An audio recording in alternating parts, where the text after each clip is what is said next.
So we'll start this meeting of the Regional Planning Commission. There is no consent agenda, so we can move into the call to order, which I have just done. Amy has obviously taken attendance. And are there any changes to the agenda? Seeing that there is none, we move on to public comment period for items that are not on the agenda. Do we have anybody who is from the public or anyone else who wishes to speak to something that is not on the agenda? Does anybody see anything? I don't see anybody. So we can move on then to approve the minutes of September 22nd, October 6th, and October 20th. To me, it makes more sense to do them individually because it's cleaner, but if people wish to congregate, then that's up to them. I'd request that we do them separately because I missed one meeting. I'd like to abstain. Right. That was my preference anyway. So let's start with Wednesday, September 22nd. Are there any? I'll move we adopt with any changes if you need a motion. Yes, I do. Thank you. I'll second. Are there any corrections or items of note that need to be changed? Hearing none. All those in favor say aye. Aye. Aye. Abstentions? Aye, yeah, Mike O'Brien. All right, the motion, the minutes are adopted. Minutes of Wednesday, October 6th. This was I'll move again. Second. Do we have a second? I'll second that, Chris. All right. Or Jackie. Did you get that, Amy? Okay, great. Are there any corrections as a note for this particular minutes? Isn't that your job, Catherine? Well, yes, but I don't want to take it from everybody else. The only correction I have is that Kurt Johnson and all the other minutes is listed as an alternate, and he is the official alternate for Underhill, so he should be listed as the alternate, even though he was the one attending the meeting for Underhill that night. That's what I had. So all those in favor say aye. Aye. Aye. Aye. Aye. Abstentions? I abstain. I was not in attendance. Did you get that, Amy? Great, thank you. The minutes are approved. And now we come to Wednesday, October 20th, the minutes, which was a regular meeting. Do I have a motion to approve the minutes with corrections as needed for this one? Make it 3 for 3. All right. Do we have a second? Second. All right. Are there any corrections of note for this one? All right. Page 3, line 37. It's very minor, but and I'm sure it was autocorrect, but instead it's for personal, it's biases, beliefs, not believes, attitudes and actions. Yeah. So that's, if there are no others, all those in favor of the motion to approve the minutes, say aye. Aye. Aye. Aye.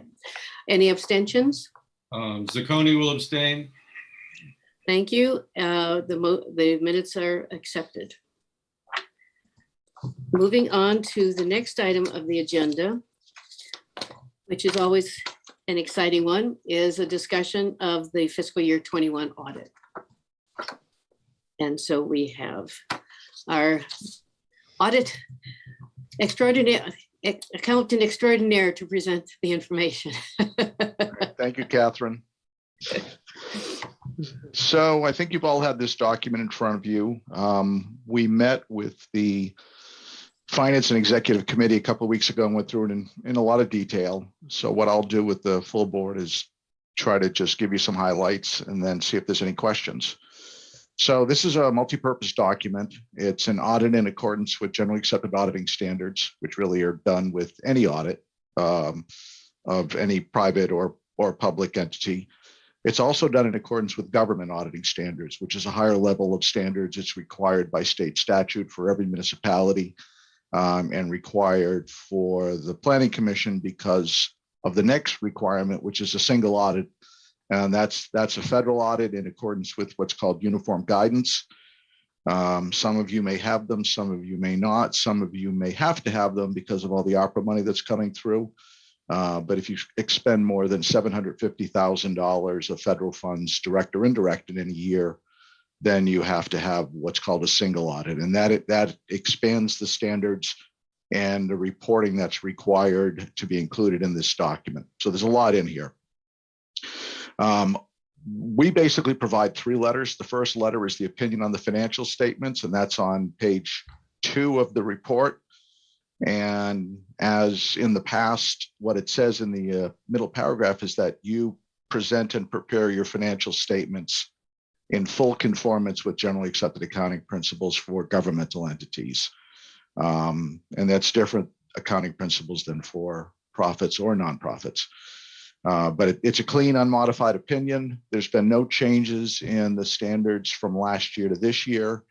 So it is consistent with the prior year. As I've said before, what I typically read is the management's discussion and analysis. It's in about 8 pages. It starts on page 4. It's written by management. Our responsibility is to make sure that everything in there is consistent with the audited financials that follow. And it is, but it's narrative. There's some summary financial information. It really gives you a good sense of what happened in a narrative format without really having to look at the numbers. There's summary financial information. It talks about what went on during the year. And it even talks about what's happening in terms of budget variances, why things changed. And so it's more of a why than a what. So I usually find those very informative when I'm looking at a new town or a new statement.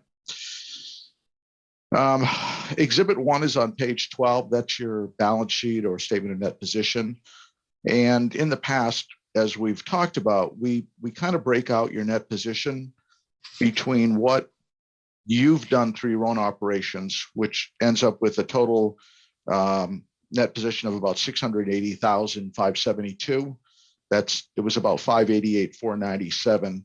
And then because in order to get a clean opinion, you're required to include your share of the impact of the Vermont Municipal Employee Retirement System. And that has a real negative impact on your financials.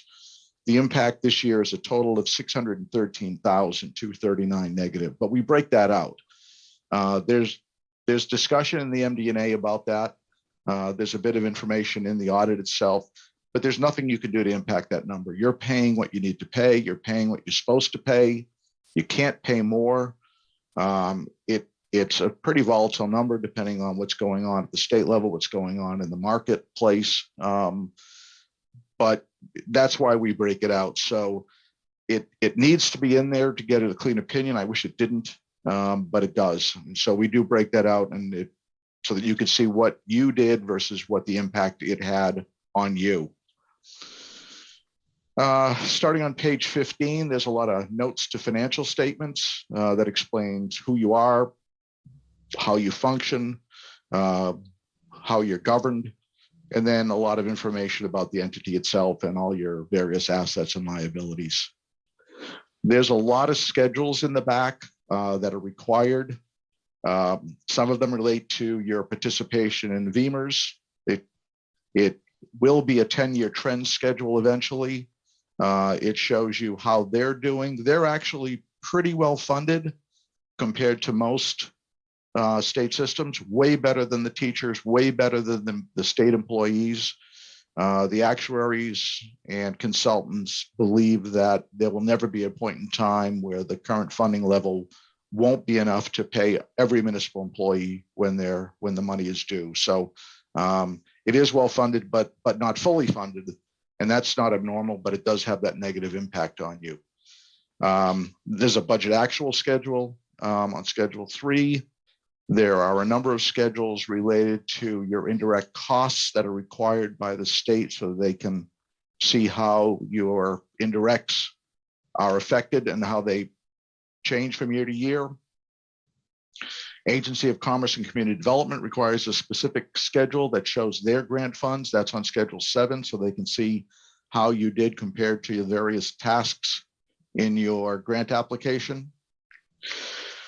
And the last schedule is a schedule of expenditures of federal awards. That shows every federal grant that you received either directly or indirectly, how much you pass through to subrecipients. This is what all of your grantors will look to make sure that all of your federal money is included in this audit. We have to cover a portion of that. The grant that we spent a lot of time on this year was the largest one, which is the highway planning and construction.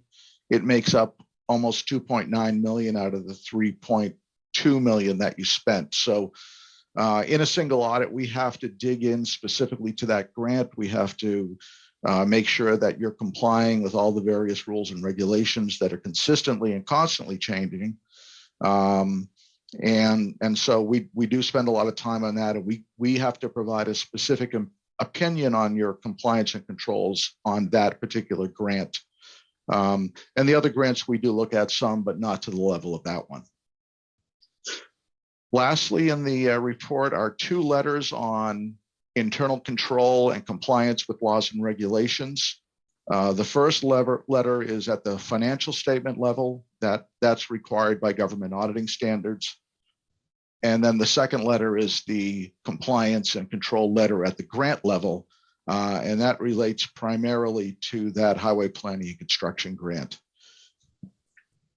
And then what most grantors will look at, and this whole audit, along with a form that summarizes it, has already been submitted to the Federal Audit Clearinghouse, which is a publicly accessible clearinghouse that everybody who has single audits has to submit. Your grantors at the state or anything that's passed through will go there to get this audit. They'll flip to this very last page that we're looking at on page 43. This tells them everything they want to know. As we talked about, your financial statements, you got a clean, unmodified opinion. We had no compliance findings, no internal control issues. And at the federal award level, the same thing. We had no compliance issues and no internal control issues. So therefore, we have no findings that are required to be reported. We tell them the major program we tested. And finally, which is important, we indicate that you continue to qualify as a low-risk auditee, which is really important. What that indicates to them is that you have the systems and the capacity in place to manage federal and state funds appropriately. So that's an important qualification to have. And they find that important and they look at it. So that's a lot of information that I've gone through pretty quickly. I don't know if there's any general questions or any specific questions I can answer.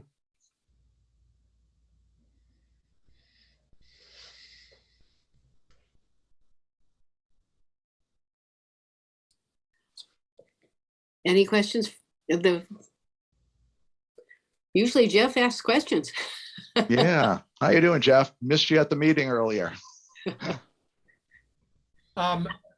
You know, just for perspective for some of the new board members, we've had clean audits now, what, about 8 years in a row? I'd say so. And just for everybody's perspective, it wasn't always this way.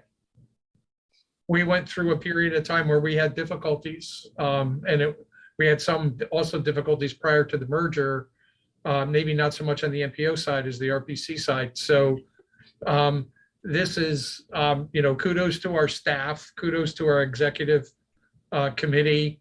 And this is important because it underpins our federal funding, just so everybody knows how important it is to reach the conclusion that Fred has reached. And so that's not as much a question as much as an observation for everybody who maybe doesn't have the benefit of the annoying number of years that I do. Charlie? Yeah, I also don't have a question, but I did wanted to take this opportunity to really thank Forrest and Amy for all the work that they do to get to that point, and also to thank Fred and his team for the work they did to audit us. So thank you. Right. Absolutely. Now, Marshall has, he's got a thumbs up. That's great. Our job now is to accept the audit, correct? I would move we accept the audit as presented by Mr. Duplessis. Second. All those in favor say aye or raise your hand, whatever works for you. Aye. Aye. Motion passes. Thank you all. Moving right Thanks, Fred. along. All right, Thank you, great. Fred. I'll leave you now. Take care. Same to you. Thank you very much for another Thanks so good year. much. All right. Thanks, Fred. Next work is from Sandy Thibault for CATMA, talking about telework trends.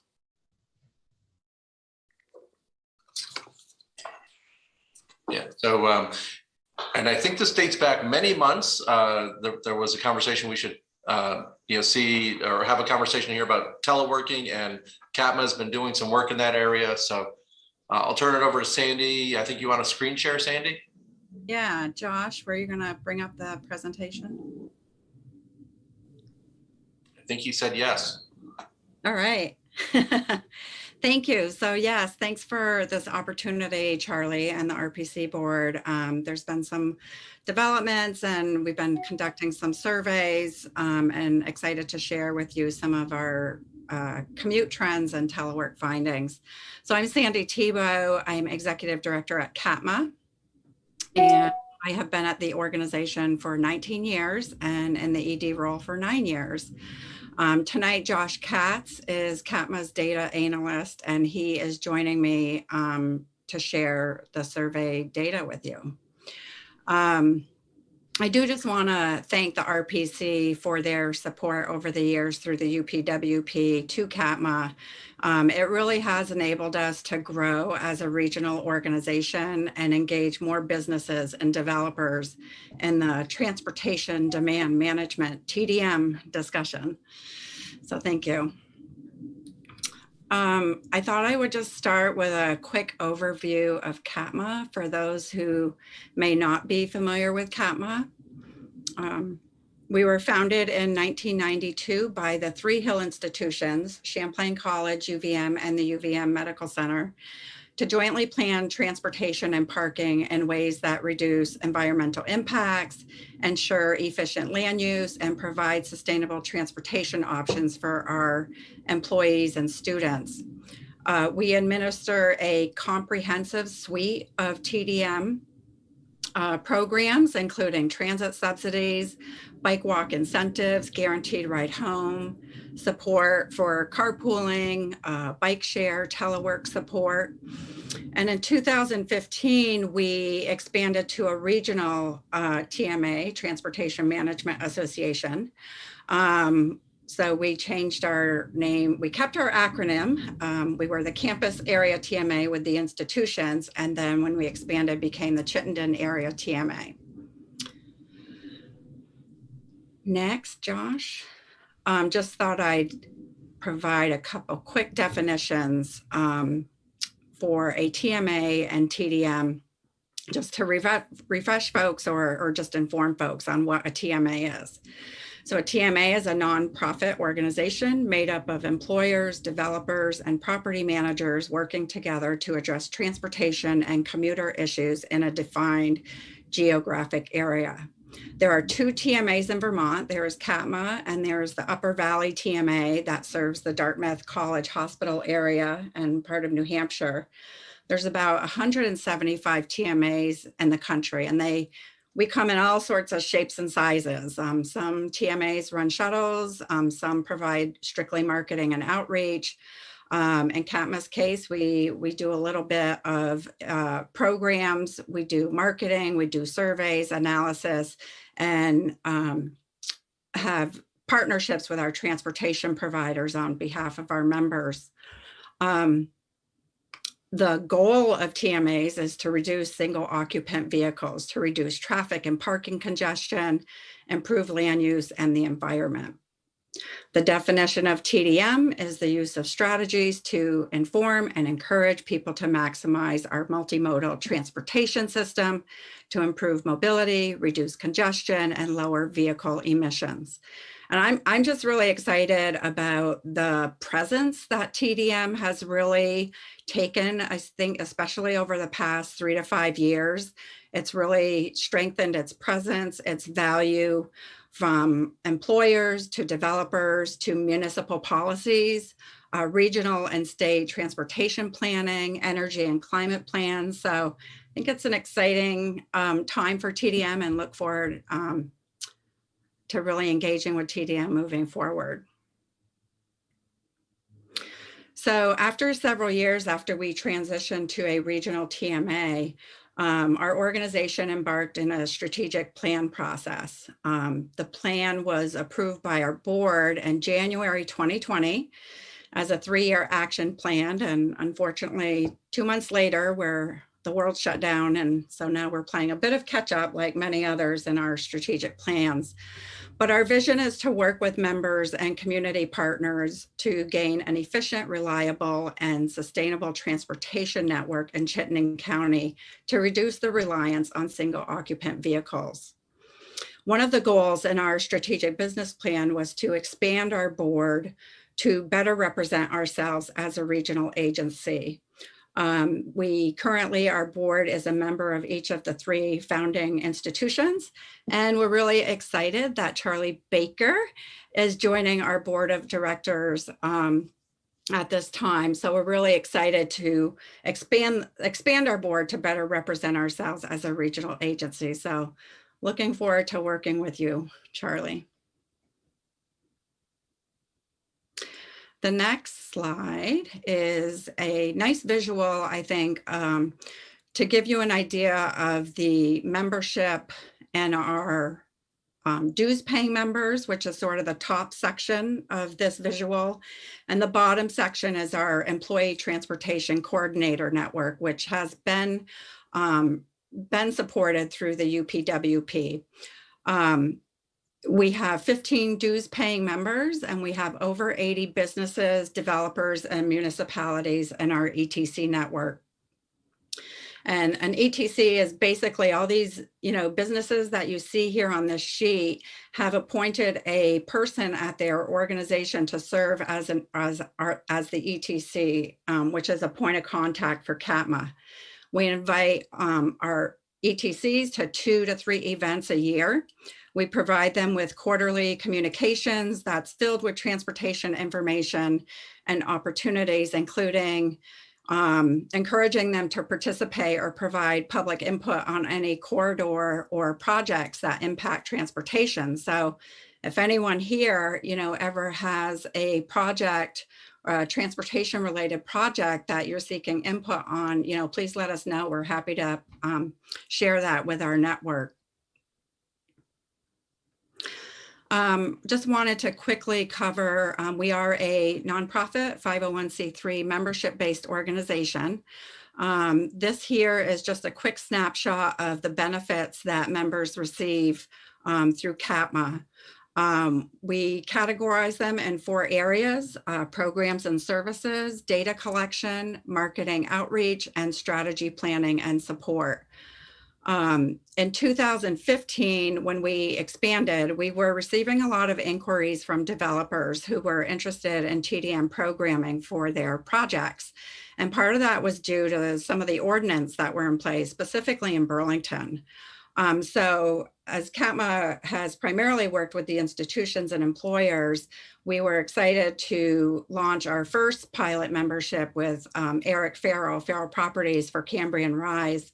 And so it's been a real nice learning process to learn how we can serve developers with TDM strategies and marketing. There's various types of members interested in CATMA TDM programs, which is really exciting. In fact, today I received a call from a pre-professional soccer team that is going to be playing at UVM this spring, 2022. at UVM's Virtue Field, and they contacted CATMA because they have a goal of net zero. So it's been really interesting to see the different types of members and the interest in TDM. Certainly this information is on our website if anyone was interested in learning more about each of these programs. So transitioning over to some survey findings, in response to COVID-19 pandemic, obviously organizations across the globe immediately transitioned their workforce to working from home. And then a few months later, some employees were returning to the workplace, some did not. Then the next year, people continue to work from home. So as the pandemic evolves and vaccines are rolling out, there's clearly going to be some shifts in commuting. So throughout all of this, over the past 20 months, CATMA wanted to follow the impacts of COVID on commuting and telework. And so we've been conducting surveys at our institutions and our membership, and in partnership with some regional associations. So I'm going to turn it over to Josh to share some results of a few of our surveys that we've conducted, showing pre-COVID, during COVID, and sort of where we're at today with our fall survey that we just closed out. So I don't know if there's any questions about CATMA, or we can just keep moving through with the survey data. All right, no questions? Cool. Well, first of all, thank you all for having us. I'm going to speak on this. I was actually an intern with the RPC not 6 months ago before I started here at CATMA. So it's really cool to be here in this different position talking to the board. And I must apologize. There's planes flying over me here in Winooski, so I hope you can hear me well. So just what's on your screen right now is a survey that we had done in collaboration with the CCRPC and B-Trans to survey Vermonters on how COVID impacted mode use as commuters began to return to the work site. This was done in June of 2020 and was launched nationally by the Association for Commuter Transportation, or ACT, and over 2,000 Vermonters responded. So some things that we were seeing, again, this is like early pandemic, this is June of 2020, so about a year and a half ago at this point. But what we were seeing, unsurprisingly, was a drop in bus use and carpooling as a way to get to work, but an increase in teleworking and biking. And so we also got some more interesting data points from this survey, including some income relations to driving alone rates and rates of taking the bus, and that the lowest income bracket was over 2.5 times more likely to take the bus than the average population, and about 2.5 times less likely to drive alone than the average person.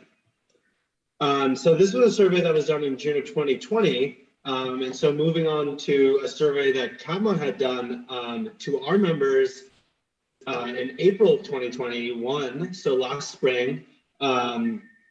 We were a year in the pandemic, and we decided to ask our members, and we were looking for data to support planning efforts and return and around the return to the workplace for employees, and want to know more about like telecommuting and their policy.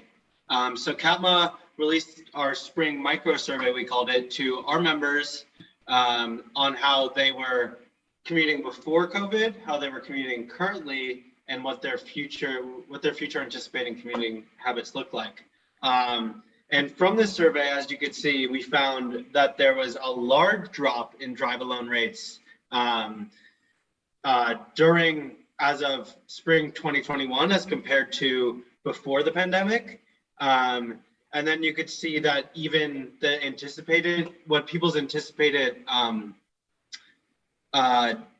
commuting habits were after the pandemic were still, their drive alone rates were still lower than pre-pandemic. And telecommuting was also up as of spring 2020, or 2021, and we predicted based on that survey that it would stay much higher than it was pre-pandemic. Pre-pandemic, according to the survey, it was like less than 1% of people were teleworking. As of spring 2021, it was found that about 19% of people were teleworking.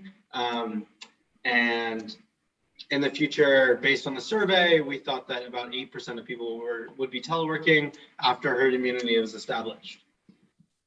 So now fast forwarding to this fall, we did another survey to our members. And this is our comprehensive survey that we do about every other year that asks our members about their transportation habits. So this is a survey that we've done many years. And since we, as Cindy said earlier, expanded to more of a regional organization and expanded beyond just the institutions, we have these 3 data points of 2016, 2019, and 2021. So these results reflect the transportation patterns of some of the largest employers in Chittenden County, including UVM, Champlain College, and the UVM Medical Center. So you could see here that the number of people teleworking increased from a near 0 number in 2016 to around 9% as of 2021. And you could also see a decrease in drive alone rates from 2016 to now. And other modes besides telework and drive alone have had a slight decrease or remained about the same. And these results that we're seeing from this fall are not totally reflective of what we expected from the spring, but I would attribute a lot of that to us not being what we would call herd immunity, or at least out of the pandemic right now, as many workplaces are still in flux. And I must add that the 2021 data from this year is not weighted. I just haven't had the time up to this point to do that. But we will release an annual report with all this data updated and weighted for this year. But I don't expect there to be any big changes. And then here, we also collect a lot of other data points, including demographic information from our survey, from our comprehensive fall survey. Here you could see drive alone rates by race. Not this specific data point, but generally the demographic information that we're collecting on gender, race, income, we think will be super important to our continued centering of equity around our work that CATMA is doing, similar to the work that I know the CCRPC is really honing in on that and pushing that. So we're excited to see how we could use this data more in order to really reach more diverse groups with our programming. And yeah, I'll turn it back to Sandy now. Great. I don't know did anyone have any questions on any of the data points? I can't necessarily see any hands raised, but guessing not. Great. Well, thanks, Josh. Very interesting. So CATMA, as Josh said, we've been conducting transportation surveys for a couple decades now. We have a really large database, and we've kept our survey scripts pretty consistent in order to be able to provide these trends. We've added a few questions in our surveys if we were seeking data to inform a program, if Green Mountain Transit was interested in getting some data, because they were exploring a new route, or bike share or car share. But for the most part, we keep our survey script consistent. I just wanted to point out, because of the large database that we have, and how our data is utilized. For the institutions, the survey data is used to project future parking demands in a report that they are provided to the City of Burlington. The data helps understand mode trends, inform opportunities to improve transportation services or infrastructure or microtransit. We work with the UVM Transportation Research Center. We provide cleaned out data for students to conduct some research projects. And we've had some interns that have done some pretty fantastic, interesting work with our data that we plan to expand upon. And then we also provide our data to support any municipal policies or ordinance changes. We recently provided some data for the I-89 TDM bundle study that's underway.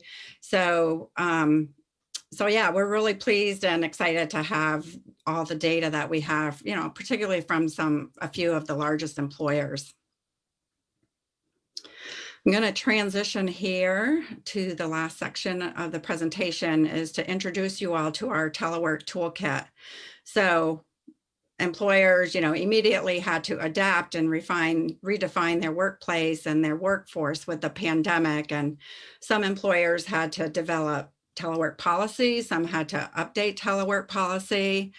I know a lot of employers were and are challenged with equitable policy, because obviously not all jobs can telework.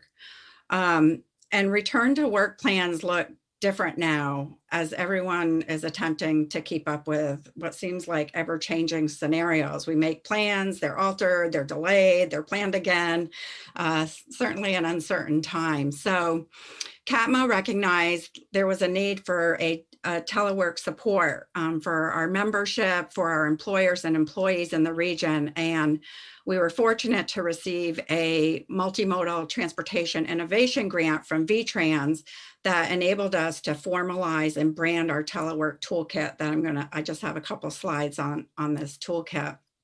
But I think it is worth reminding ourselves that telework has always been a TDM measure. And as Josh just shared in our survey data, telework was always a 0.8% in our survey. And now certainly, we're at 9.5%. It's always been a TDM measure to reduce greenhouse gases and vehicle miles traveled. And telework's going to continue in some hybrid form if people are in the office 2 or 3 days a week. And it will continue, I guess, the new normal, as we say. And I feel like we should embrace this opportunity. It eliminates work commutes. It reduces the number of single occupant vehicles on our roads. And I think with widespread adoption of telework, Vermont will be able to meet our state's emission reduction goals. As the regional TMA serving Chittenden County, this is an online telework toolkit. It's a resource for employers and for employees to help them navigate telework. It's basically a comprehensive collection of assessment tools and resources to give organizations some guidance as they're establishing and implementing telework policies that benefit employers and the employees. And actually the core tools that we develop can actually be used by multiple types of businesses and organizations. And we consider that, sort of a primer for employers. All these resources and best practices that we have available are available to employers, and it helps guide their internal discussions.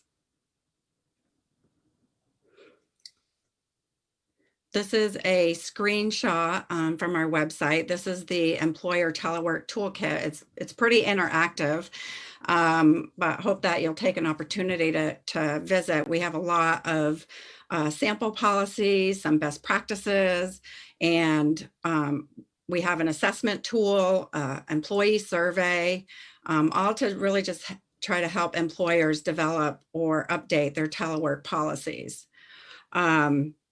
If a business has telework policies in place, we have tools that will help them evaluate the effectiveness of their policies.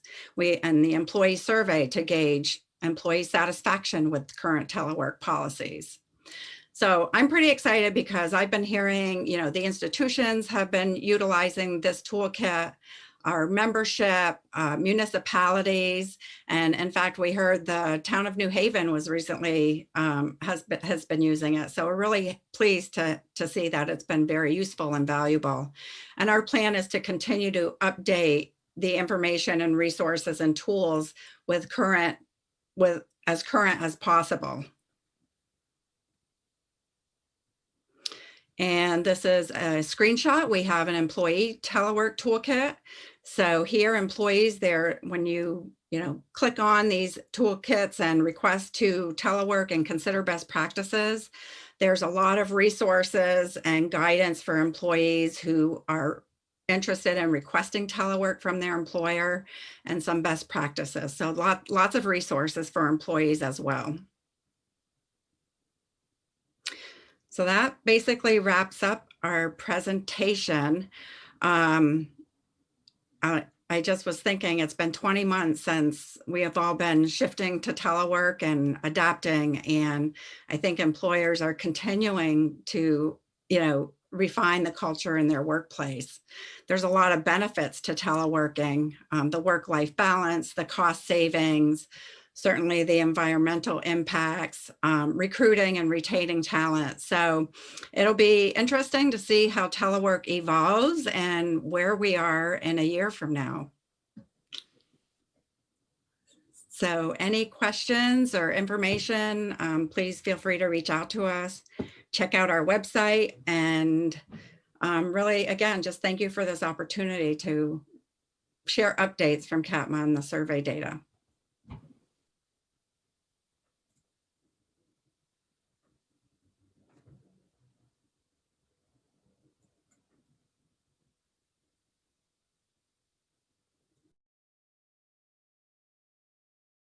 Unmute.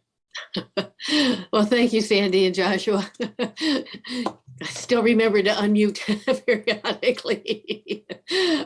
But does anybody have any questions? Well, we're still on the topic then. Well, before they say goodnight. Seeing none, well, thank you again for the presentation, and Great. have a good evening. Thanks. Have a good night. Alrighty. Yeah, and I'm just gonna add that this issue about transportation demand management is definitely on our mind, and we've dug a little bit deeper into that topic as part of the 89 study. So we'll probably be back in front of you. I'm looking at Elaine, maybe January timeframe or February at the latest with some of that TDM research. So stay tuned. More on this broad topic. And thank you, Sandy and Josh. Really appreciate it. Yeah, great. Thank you for having us. Goodbye.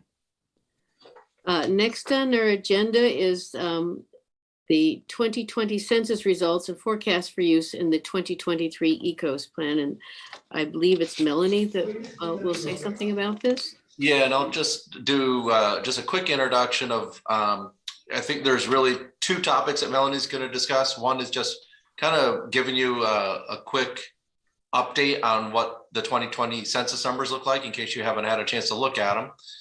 And the second part is just to kind of take an initial look at those numbers compared to our forecasts that we've been using for our regional planning work and MTP.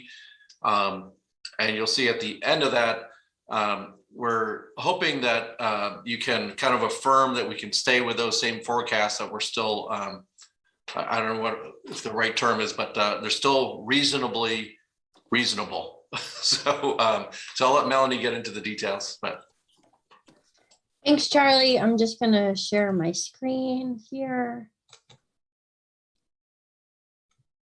And share.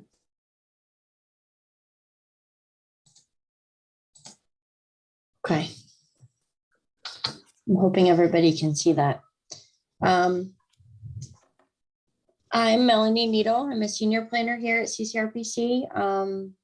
If I haven't met new board members, it's nice to meet you over Zoom. So the presentation tonight is about the 2020 census and the ECOS plan forecast.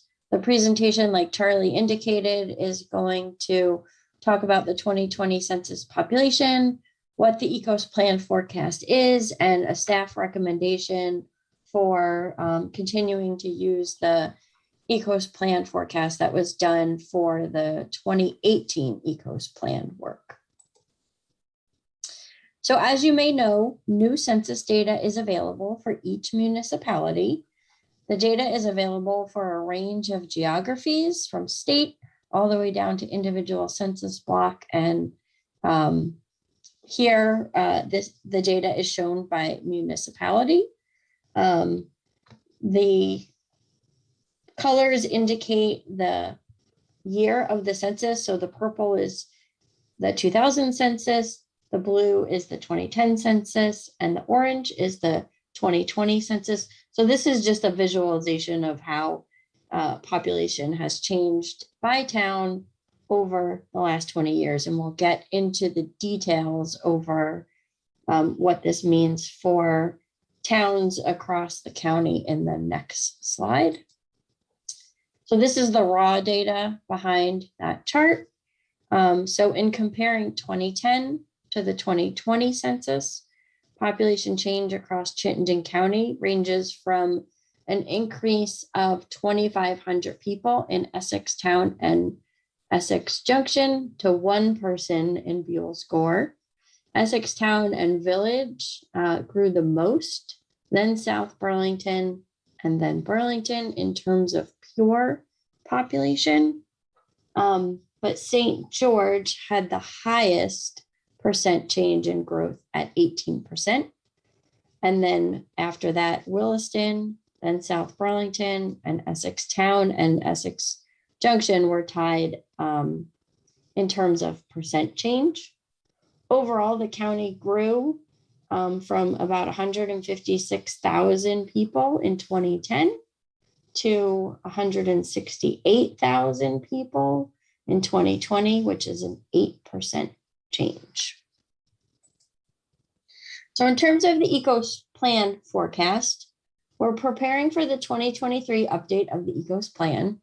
And we're talking about, we talk about the forecast because Vermont statute requires that all plans are based upon surveys of existing conditions and make predictions about future trends and shall be made in light of present and future growth. It's a requirement that's in statute. CCRPC prepared future demographic and employment forecast for the 2018 ECOS plan and the Metropolitan Transportation Plan as well. Forecasts are used as inputs to, in the 2018 plan, they were used as inputs to the energy plan that we did in 2018. That's our enhanced energy plan. And then also the travel demand model. We worked with a consultant to prepare these forecasts. Those consultants were RSG and Economic and Policy Resource. And the forecast includes estimates for future population, households, and total employment. So this graph is seeking to compare the 2020 census to the 2020 forecast and also the 2025 forecast, and then looking out to 2050. The census 2020 population count is closer to the 2025 forecast than to the 2020 forecast. The forecast was done in 2018, and the difference between the 2020 forecast and the 2020 census is about 2%. So even though the forecast was done in 2018, because of the small difference between 2020 forecast and 2020 census, it's still valid. The 2020 population forecast is about 5 years ahead of schedule, so it's closer to 2025. So now looking at households, the 2020 households for census, they're not available yet. That's more detailed census data that will become available in 2022. So to substitute that, we're looking at 2019 households and making a comparison between what we have for existing household data and the 2020 forecast. So as we saw with population, the 2020 forecast and the 2019 household, there's only a 2% difference. And then there's a 1% difference between the 2019 households and the 2025 forecast. And again, the 2019 households, the actual number, as best as we can say, it's survey data from the American Community Survey, is closer to the households forecasted in 2025. So again, the difference is minimal. And therefore, the forecast that was done in 2018 is still valid. Total employment, just a point of definition, total employment includes farm employment and farm and non-farm proprietors. So it's a complete picture of employment. Last I checked, which was about a week ago, I probably should have checked today, but 2020 total employment is not available. So the best we have for an actual number is 2019 total employment.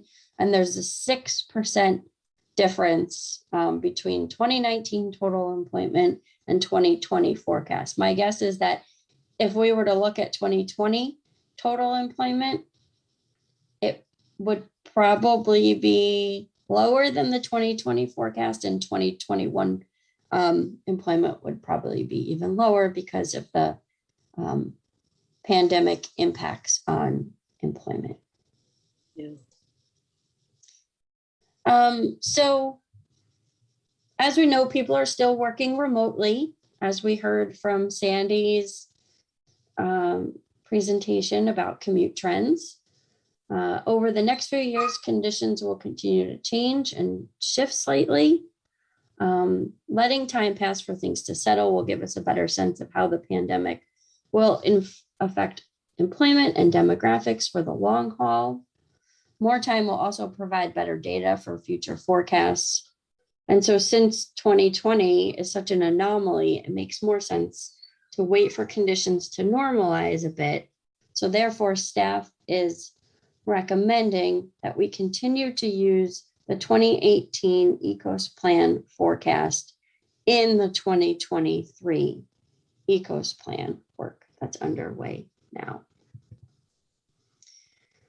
So as Charlie indicated, we're looking for action on this.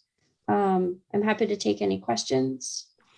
I was gonna say, Melanie just threw a lot of data at you very quickly. So let her know if you want her to back up to a certain slide or make sure you understand what was presented. Melanie, this is Wayne Howe from Jericho. I had a quick question about some of the data you presented. Jericho, and I see some of the other towns on the eastern end of the county were relatively flat, and yet maybe you don't have access to drill down into the data this much. Generally, school enrollments, at least on the eastern side of the county, are trending downward. So I just, and that can affect employment, it can affect transportation needs.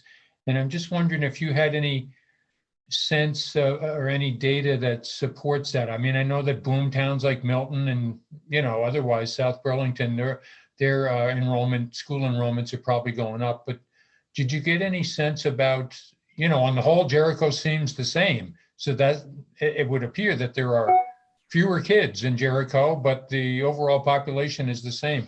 How do you square sort of those numbers? What's your take on that?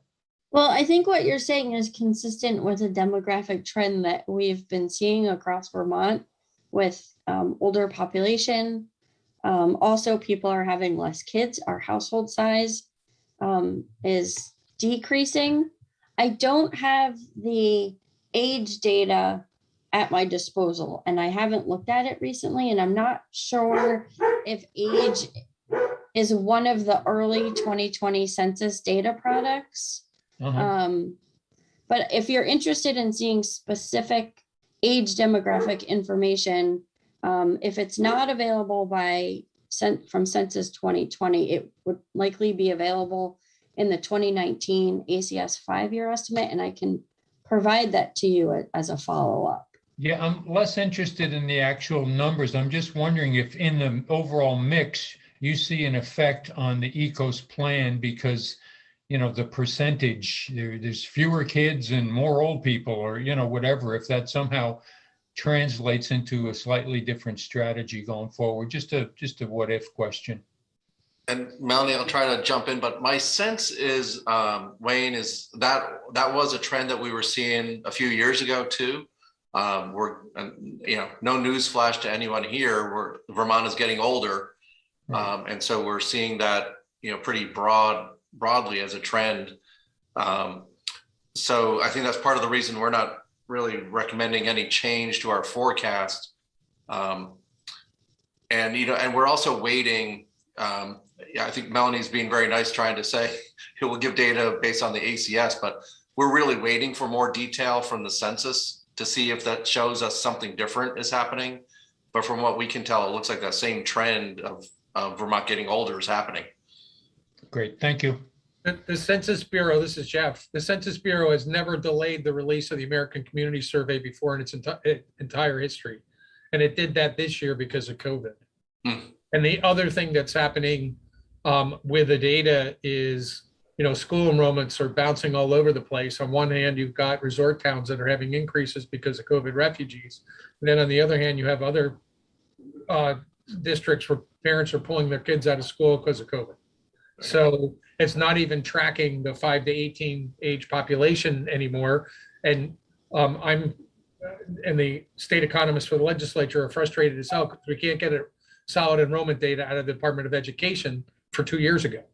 So the only other thing, and obviously my company had something to do with the projections back in 18, just for everybody's perspective.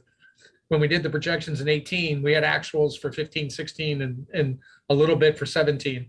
And those were a good 5 to 6 years beyond the last actual data point that we had for the 2010 census. So when you consider there was a pandemic involved, and we now know that the census in all those in between years was actually undercounting the actual population in the mid-year estimates. To be where we are is not bad. But we need to probably take another look at this as we get the actual data for a couple of years beyond the pandemic impacted years. And, it's just like remote working.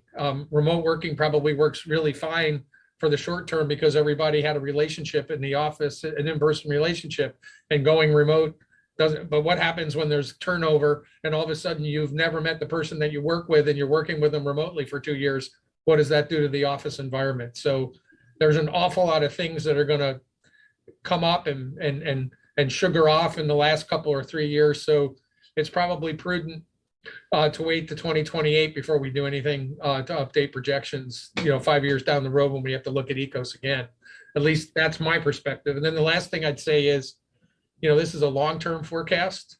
There are going to be differences in years up and down because long-term forecasts don't try to take account for things like business cycles and those kinds of things. What long-term forecasts try to do is try to hit the data 10 years out, 20 years out, 30 years out, 40 years out, like we have in these projections. And it's not unusual for us to have deviations both up and down from things in individual years. And, when we're doing the 2023 ECOS plan, we hope we're going to have 2020 census data. And we hope we're going to have updated American Community Survey data from which to go forward, but just recognize we're not going to be done until 2023, and we're going to be using actuals from 18, 19, and 20 to do that. Exactly. Thank you, Jeff. Thanks, Jeff. Bart has his hand up and so I assume he has a question? Well, I have a couple of comments and a couple of questions. Melanie, while I'm trying to talk, would you pull up the town slide, if you would, please? The table part? There you go, the table, yeah. Yep.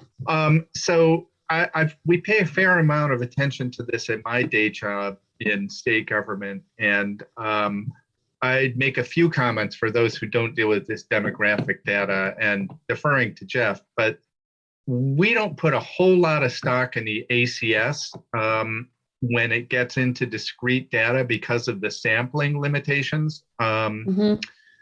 You have to recognize, like, this is a true story. I once saw a data point that said a value of 13, and their confidence interval suggested that was, they believed the true value was somewhere between -10 and 23 or 33, however that works out. And it illustrates the margin of error that comes with samples, especially when you start trying to break out age groups and small towns. It tends to be good at statewide, not good at town level, and sometimes okay at county level. So it's really important for ACS to look at the margins of error and confidence intervals, especially when you start to try to break it down into age and another topic of interest, things like race and gender. So that's a general comment. The other comment I'd make, we often focus on statewide data, which masks some very significant differences by counties and towns. So Chittenden County is growing. If you look at immigration data, people are moving from other places into Chittenden County. People are not, at least from the available data, so much moving into those other places. There is evidence in ski towns that people are moving there into second homes.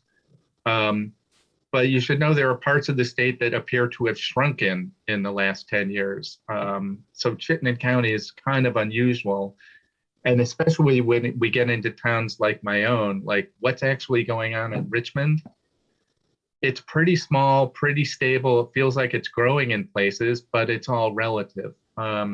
So I would say we should probably pay attention to the 2020 census data when it's available. That is kind of the gold standard, as opposed to best available data, which is typically the ACS.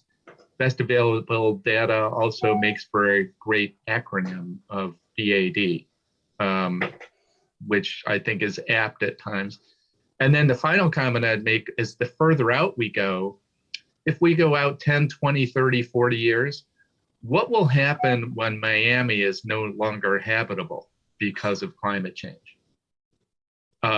Those are unknowns when we get further out in terms of immigration into Vermont. While it's been pretty stable over, a fairly long period of time, there are great unknowns when we get further out. That's just a sort of political and rational comment I have. Thanks, Barrett. Can I just make a point of clarification? So the data that we're looking at now, this is the actual 2020 census data. This is not the American Community Survey data. We only use the American Community Survey data in subsequent slides when we are talking about households. So just wanted to clarify that. Well, it's a good point. That's actually my point, that, that this is kind of the gold standard here. Yeah. And the ACS is kind of, it's what we've got until we have something better. Well, I mean, there is a difference, Jeff. There is a difference between 1 year, 3 year, and 5 year ACS estimates. And to Melanie's credit, she used the 5 year ACS, which has more data points and then lower ranges, Bard, what you were talking about. And clearly the 1 and 3 year ACS data can have those confidence intervals that exceed the size of the observation. So that's why we try to avoid those whenever we can, but sometimes we can't. Thank you. Did your questions and comments get answered then, Bard? I think they did, yeah. And this is essentially prognostication when we get further out.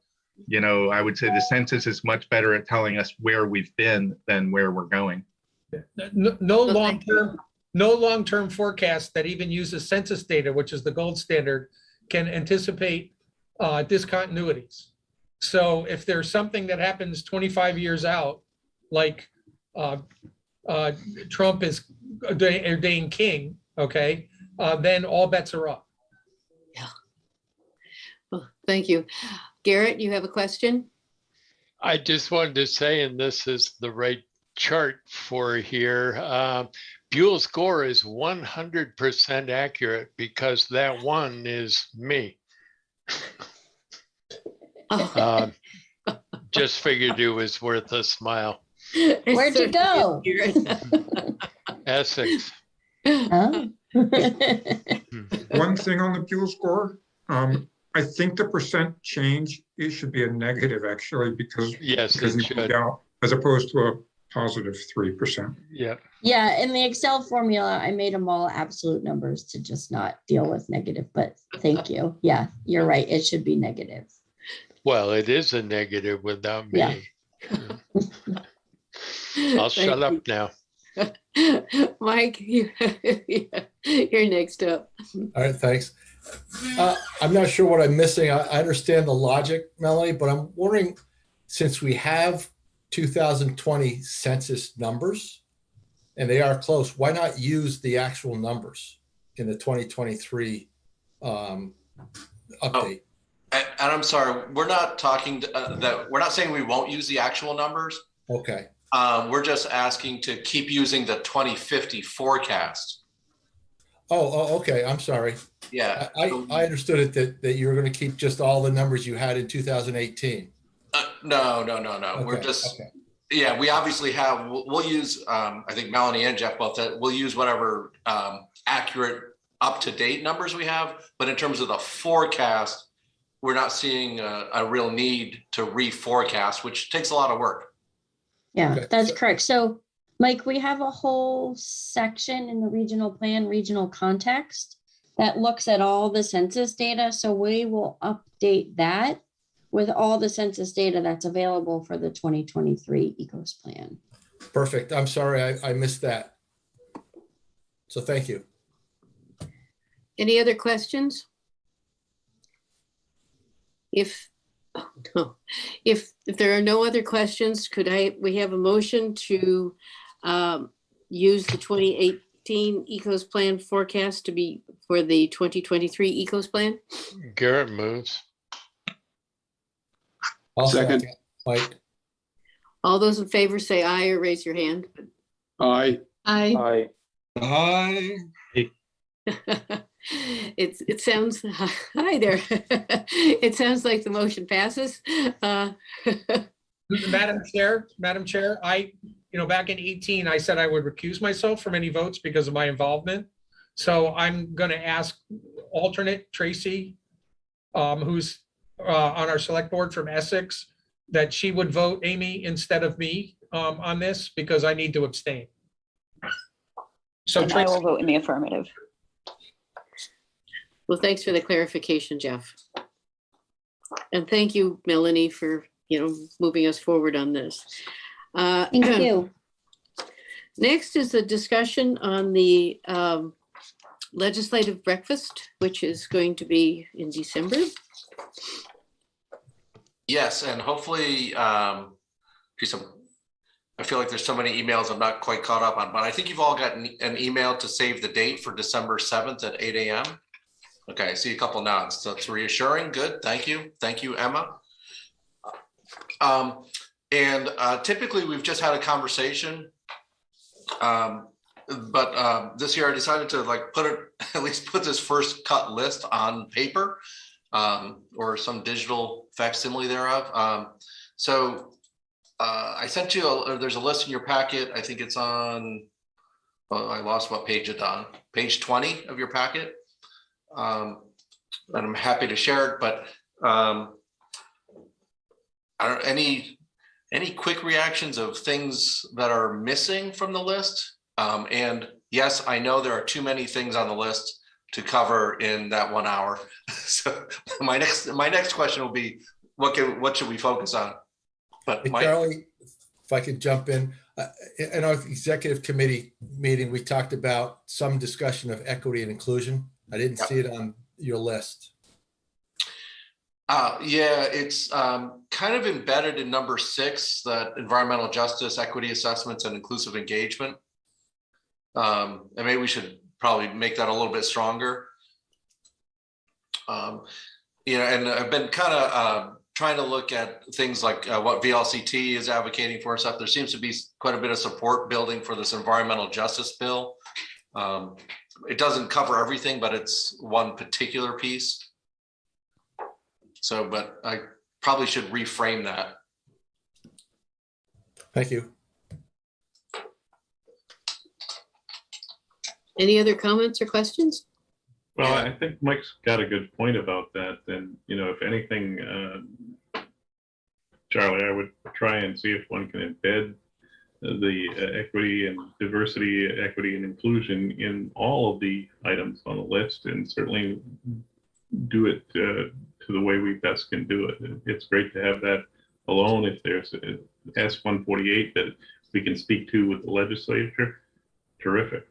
But I think, part of our task this year in getting up to speed is to make sure that we're addressing it in every realm that we touch.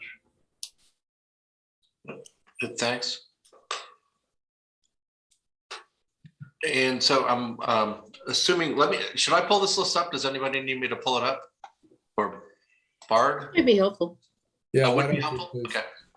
My only question is maybe backwards is I did not readily find the PowerPoint slide deck that we just looked through, and if that is available, I'd like to be able to share it with some folks here in our town.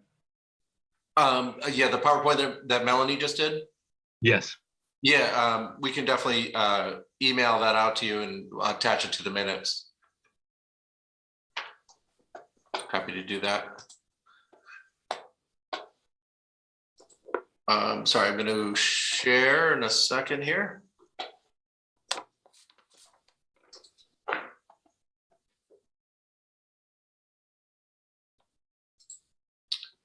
Can you all see that now? Yes.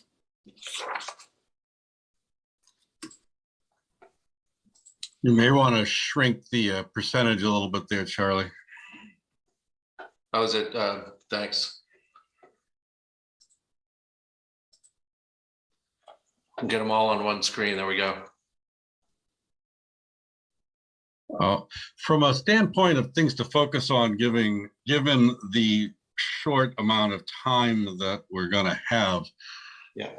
To me, the most important issues are the COVID money and now the infrastructure money, the 2.2 billion, I guess, that we're getting, and how that is handled. That's going to be an enormous focus, both of those issues of the upcoming legislative session. There are obviously issues related to our towns and how that gets shared. I noticed on the list here, Charlie, you have increasing the transportation money for the towns, which I'm sure VTrans will do. They'd be skewered if they didn't. It's a matter of perspective and how much and what gets done. And, you know, it's not an easy nut to crack in terms of figuring all that out, but you know that they will do something like that. But this is also a point in time where if we feel we need to stress other things besides bridges and roads when it comes to transportation, that would include, you know, bike facilities and other things that communities have always wanted to do that have a great impact for smart growth, but there's usually not the kind of money that we'd like to see in those kinds of things because we're focused on bridge and roads so much. So I think there's a real live issue there, and how much do you pave and rebuild bridges, and how much do you do that, but put an emphasis on other things that we've always wanted to fund but could not. So I don't know where every town sits with that kind of thing. I know my town has tried very hard to build sidewalks and bike lanes, and which we have a big process going on now. And there's money needed to do that kind of thing. And this is a grand opportunity for the state to figure out how much they feel the balance is, because usually that stuff gets short-sighted in the balance. And I think with the new money and how much of it, which is large, I mean, hugely beyond the Obama stimulus, which was only, we got what, 100 million plus in that versus what we're getting here. So I'd like to see us spend a lot of time on those kinds of things for the legislature, as opposed to the normal bread and butter things that are important to us, don't get me wrong, but that we do all the time, because this is a one-time opportunity. And granted, it's a 5-year program, a lot of these things, but it's kind of a one-time opportunity. Yeah. Can I ask a follow-up question to that? And I do not want to put Amy on the spot. So Amy, you don't have to respond unless you want. I've been wondering if this is an opportunity, if this is a lot of 100% money, if we may actually have some kind of proportionally more state funds available that aren't required to match federal. And could we, ask that, like, particularly for these bike ped projects, kind of make them state funded instead of federal, which would greatly reduce, the amount of requirements attached and probably speed up delivery. So that's kind of a related, I hope, a sympathetic thought to what you were just mentioning, John. Sure. And, it's also an opportunity. The reason you get 5 years is because some municipalities may not have completely planned for this kind of thing because knowing there's really not going to be any funds. So as much as you want to do things quickly, you also want to understand where you really need to put it. If you got to wait a couple of years to allow for a few more applications for really good projects, it's all has to balance that way. But yeah, but this is an amazing opportunity for our municipalities. And in Chittenden County, as we all know, going through the growth conversations we've all just had, and most of us here are good fans of smart growth. This is a big opportunity to do things that are related to those kinds of things. And it doesn't come along all the time. I agree with John on this, but I also think that, in terms of the funding, what also goes along with alternative transportation or whatever is actually, as we've just talked about with telecommuting, is the broadband issue, because more money is coming in for broadband.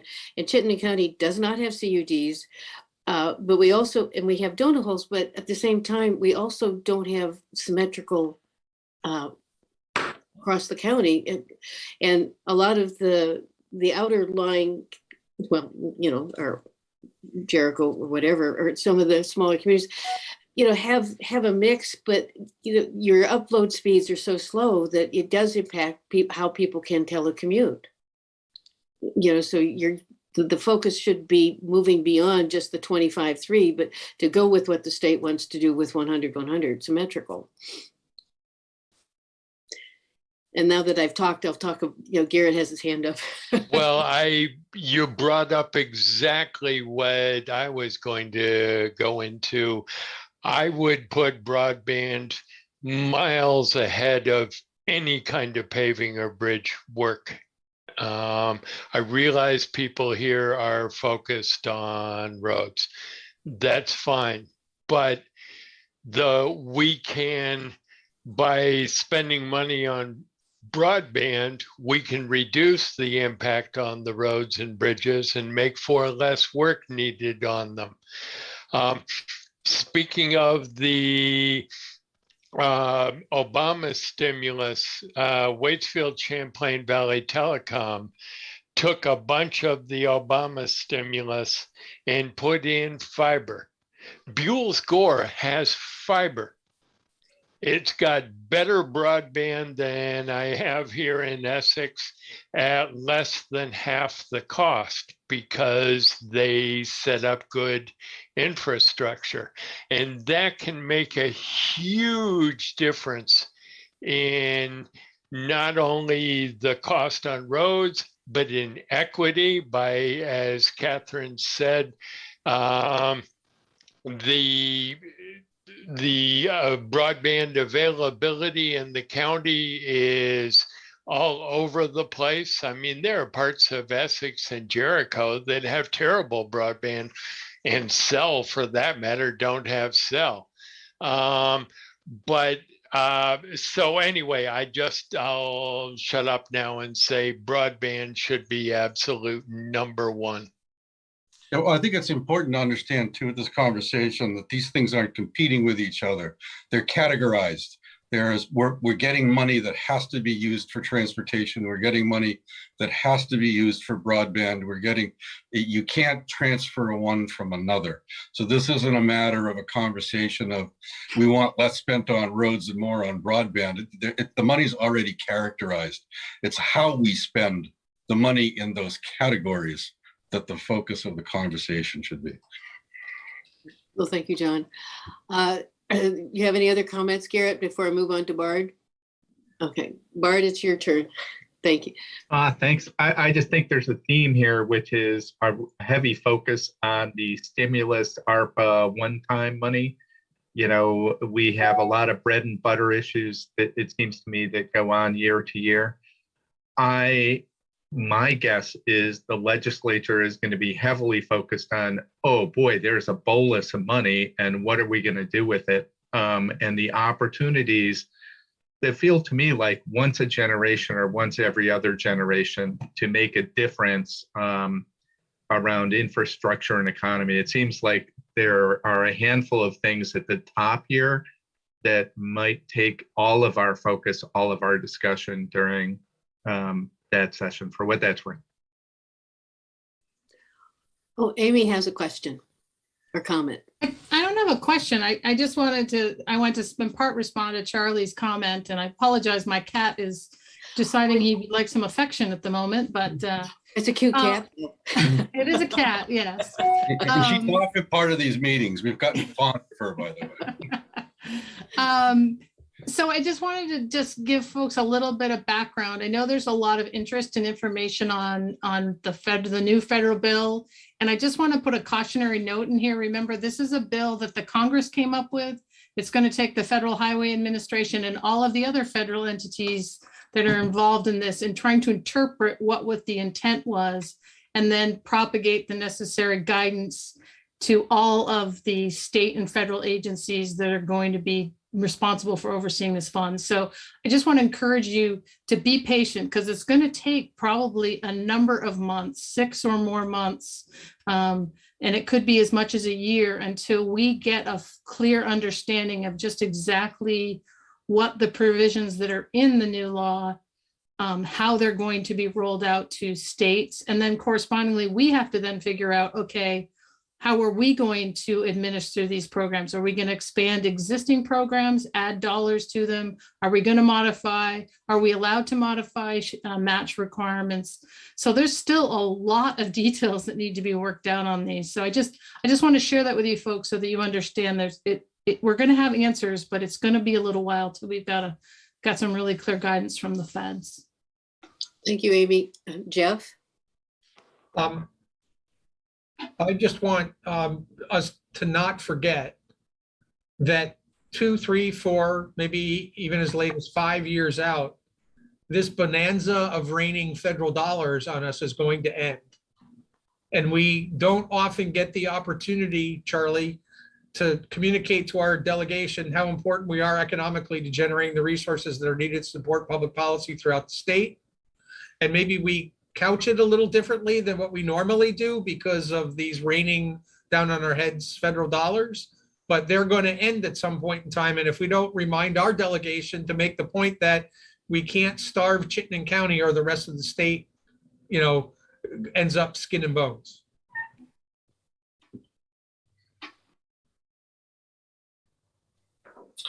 Thank you, Jeff.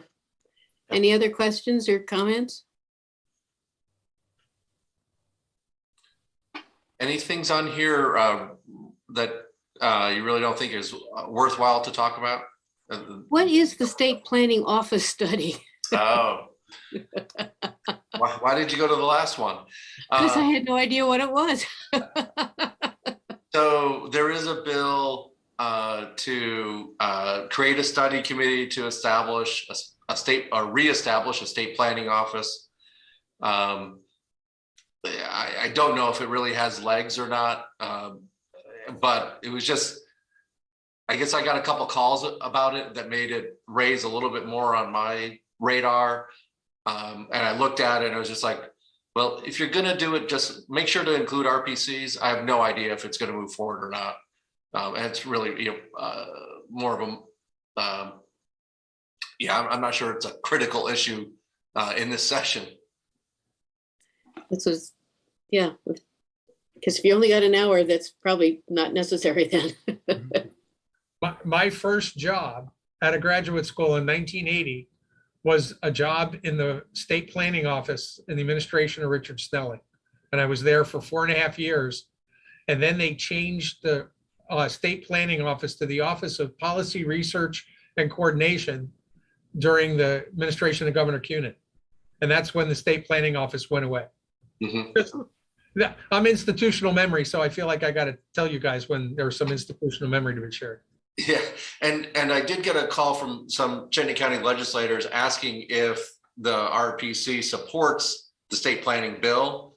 And I said honestly to her that we haven't talked about it. So, let me know if you'd like to talk about it at some point, or maybe it's something we talk about in the spring if it seems to be making progress. I think that's more the way to go, Charlie, because if it's just a bunch of nothing at this point in time, we shouldn't waste our time with it until it's needed.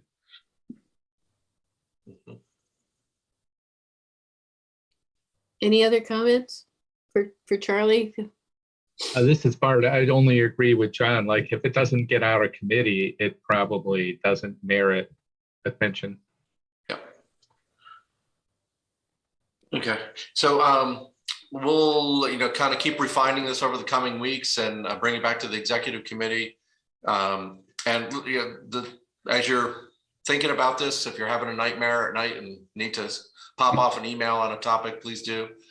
Or maybe it's a really great dream about something positive happening. That would be great to hear about too. But yeah, so if you have any thoughts, please share them between now and preferably before December 1st, when the executive committee kind of re-looks at this. And I hope you do have on your calendar joining us on December 7th. Hoping we can get a good turnout. Unfortunately, we'll be virtual again, so we'll do the best that we can. I do thank you for making it 8 o'clock and not 7:30. That's what the chair said to do. All right. All righty, back to the agenda. Well, Charlie, you get to talk some more because it's the executive director report. Okay, I'm feeling the pressure. I'm seeing 7:30 right in front of me in 4 minutes. So I don't know if people do want to have a longer conversation to debrief from the equity summit. Thank you for those of you that were able to participate. I think the participants, and particularly the BIPOC residents of our community that participated, really did appreciate that there were select board and city council and RPC board members there. And so thank you for that. And just in terms of process right now, the consultant team is digesting what they heard on Saturday. I'm hoping we get a summary of that within the week or two, maybe before Thanksgiving, maybe right after. And then they're taking that as one part of the input in terms of developing a report with recommendations. So there was a summit. They also did a lot of focus groups and interviews over the summer. They'll incorporate those suggestions that came out of those conversations. And then the third thing is they've been looking at our internal documents, bylaws, policies, procedures. So we should get a pretty comprehensive report in December about what we should do in terms of advancing our equity work. So, but any people want to share any reactions to last Saturday or thoughts? It was fascinating listening to the interpreters. Yeah, we did. For those of you who weren't there, we had interpretation happening in 2 languages, Arabic and Swahili, which was the first time I'd really been through that. So I kind of messed it up at the beginning, but I think we recovered from that. And but I think that was just kind of inclusive, right? We had folks that didn't speak English, and they were able to participate along with us. It really was. It was fascinating. All right. Well, more to come on that topic. I expect in January, the executive committee will have a chance. Well, the equity leadership team probably first, and then the executive committee will take a look at it, and we'll probably look at it at your January board meeting. And then just a heads up, the annual UPWP application should be hitting inboxes sometime in the next week or so. This says the 19th. We'll probably try to shoot for Friday. There's a chance it may bleed into next week, but. Great. And that's all I've got, Madam Chair. Thank you. I have nothing. So as usual, the committee activities and reports are either in your packet or available online, depending on your choices. Sorry, Catherine. Yeah. I forgot one thing. Dan asked me the all hazards mitigation plan is under development. I think at our last meeting back in October, we were looking for a volunteer to serve on that committee. There's probably 2 meetings early in 22 to review the draft plan. So this kind of final ask is anybody interested in serving on that committee? The 2 meetings in early 2022. I know it's so exciting. Oh, Garrett is in. Thank you, Garrett. Thank you.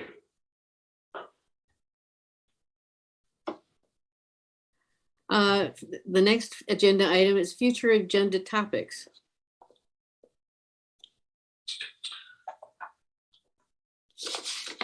Oh, sorry.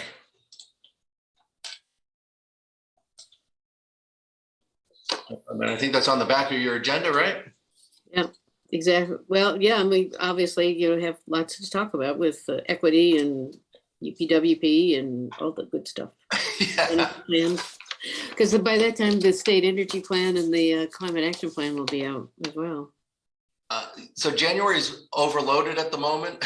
So let us know if there's anything that you think we can defer, but I'm sure the executive committee will hone that down so that January is a reasonable meeting for you. Okay. Are there members' items or other business? I don't see anybody's hand, so I imagine it's time for that. I move we adjourn. Second. All those in favor say aye.